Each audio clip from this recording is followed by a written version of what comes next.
Bonjour, je suis Maître Ney et aujourd'hui on se retrouve pour une vidéo assez spéciale car aujourd'hui je n'ai pas le temps de tourner, je partirai en vacances.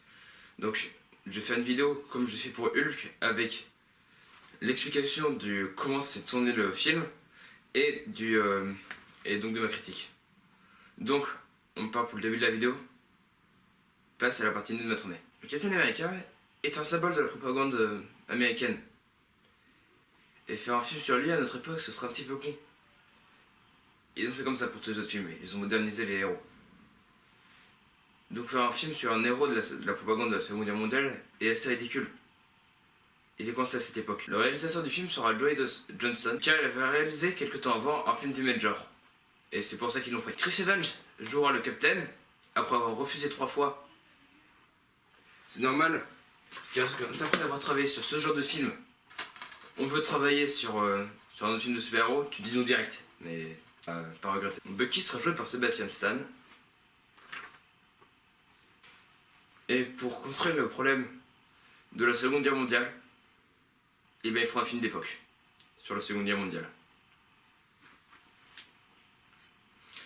Le seul gros problème qu'on a eu durant le film, eh bien ça a été, comment le dire, les effets spéciaux. Enfin, un seul en particulier. Ce fut le fait de faire le Captain America de la première partie. Le studio a d'abord voulu faire une doublure.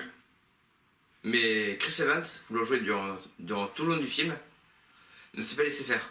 Donc le studio a trouvé une technique pour que ça marche. Et ils ont fait une incorporation du visage de Chris Evans sur le corps de la doublure.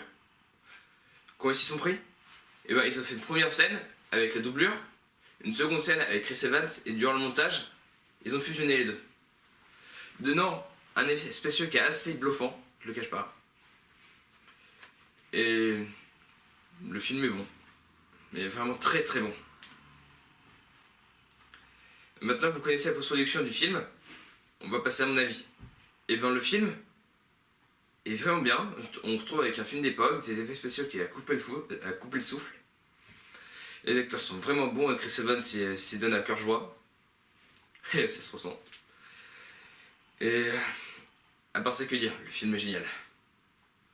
Je suis désolé d'avoir fait une vidéo aussi courte aujourd'hui. On se retrouve demain pour une nouvelle vidéo autour de l'ultime crossover. C'était Maître Ney, à demain.